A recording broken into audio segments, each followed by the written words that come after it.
Anatomi ego dan realitas perceraian, membedah tontonan drama rumah tangga. Bagi sebagian besar masyarakat, perceraian seringkali dikonstruksikan sebagai kiamat kecil atau tragedi yang menghancurkan.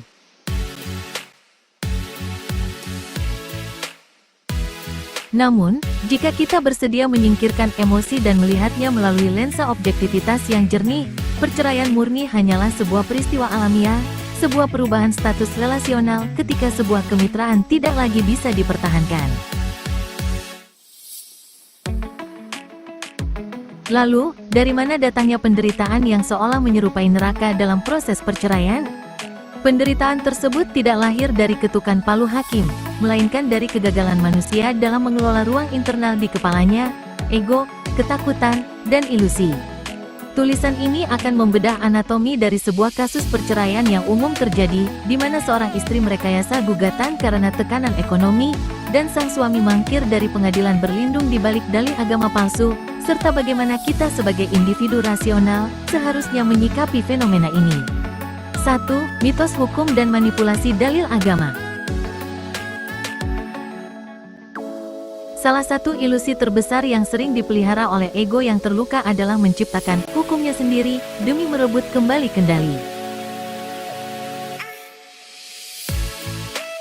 Dalam banyak kasus, seorang suami yang enggan hadir di pengadilan agama karena gengsi akan membenarkan sikap pengecutnya dengan dalih, selama saya tidak mengucapkan talak secara lantang dan disaksikan orang, maka keputusan hakim tidak sah secara agama. Ini adalah sesat pikir yang lahir dari ego, bukan dari kepatuhan syariat. Secara hukum negara dan tata peradilan, kompilasi hukum Islam, talak hanya sah jika diikrarkan di depan sidang. Jika suami sengaja mangkir setelah dipanggil secara patut, putusan verstek, hakim yang bertindak sebagai wakil pemerintah, ulil amri, memiliki otoritas penuh untuk memutus ikatan pernikahan demi mencegah kezaliman dan kemudaratan.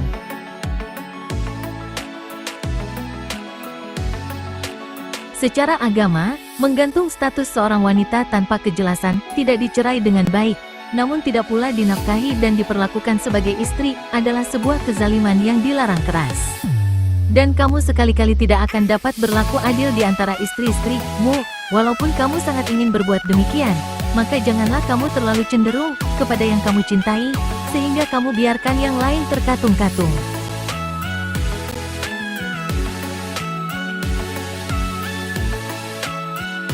Qs.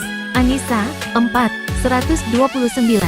Islam mengajarkan prinsip penyelesaian yang elegan dan transparan. Talak, yang dapat dirujuki 2 kali.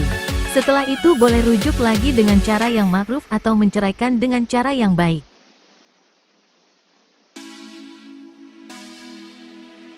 Qs. Al-Baqarah 2:229. Menggunakan agama sebagai tameng untuk memuaskan hasrat balas dendam dengan cara menggantung nasib seseorang adalah manipulasi kebenaran yang justru menabrak prinsip keadilan Tuhan itu sendiri. 2. Ilusi ekonomi dan rapuhnya kesetiaan. Di sisi lain panggung, kita melihat sosok istri yang mengalami kelelahan kognitif, fatik, akibat tekanan materi. Ketika fondasi rasionalitas seseorang rapuh, rasa tidak aman akan dengan mudah mengambil alih kemudi pikiran. Kondisi pikiran pendek ini bukan soal kapasitas intelektual, melainkan indikator ketidakstabilan emosional. Ketika ia termakan hasutan pihak ketiga, echo chamber, untuk merekayasa kebohongan di pengadilan padahal sang suami sudah bertanggung jawab sesuai porsinya, ia telah menggadaikan integritas moralnya demi pragmatisme instan.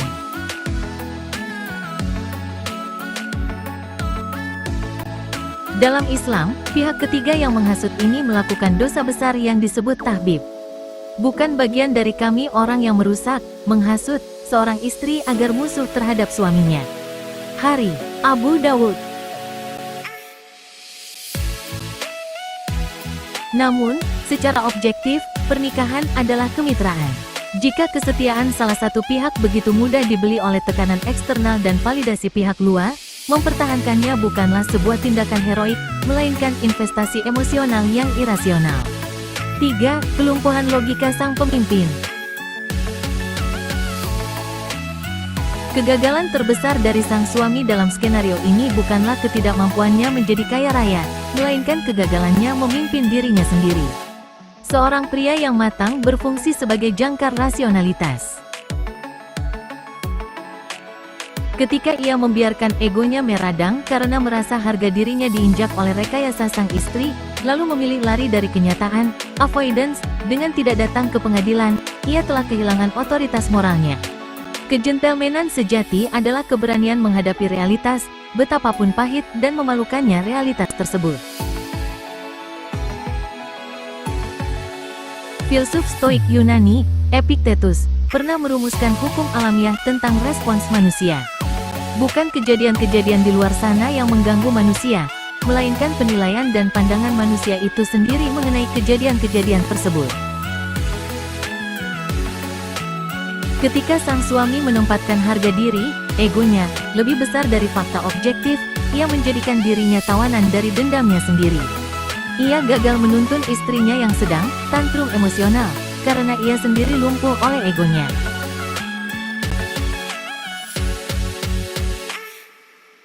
Empat, seni detasemen objektif, menonton drama tanpa ikut bermain. Bagi individu yang telah memahami cara kerja ego, ketakutan, dan ilusi, melihat kekacauan ini ibarat menonton sebuah pementasan drama. Ini bukanlah bentuk arogansi atau merendahkan para pelakunya. Sebaliknya, ini adalah wujud dari empati rasional yang efisien. Kita memahami bahwa mereka sedang tersiksa di dalam penjara ego mereka sendiri. Kita bisa melihat titik terang permasalahannya secara gamblang dan transparan. Namun, kita juga sadar bahwa orang yang sedang dikuasai ketakutan tidak mencari kebenaran, mereka hanya mencari validasi. Memberikan kebenaran objektif kepada ego yang sedang meradang sama seperti memberikan cahaya terang kepada mata yang terbiasa dalam kegelapan, mereka akan menolaknya dengan agresif.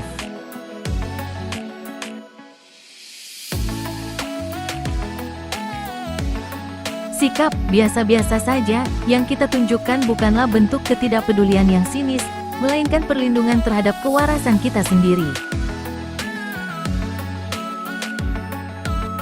Seperti yang ditegaskan oleh Marcus Aurelius, kaisar dan filsuf Stoik, Anda memiliki kekuasaan atas pikiran Anda, bukan atas kejadian di luar sana.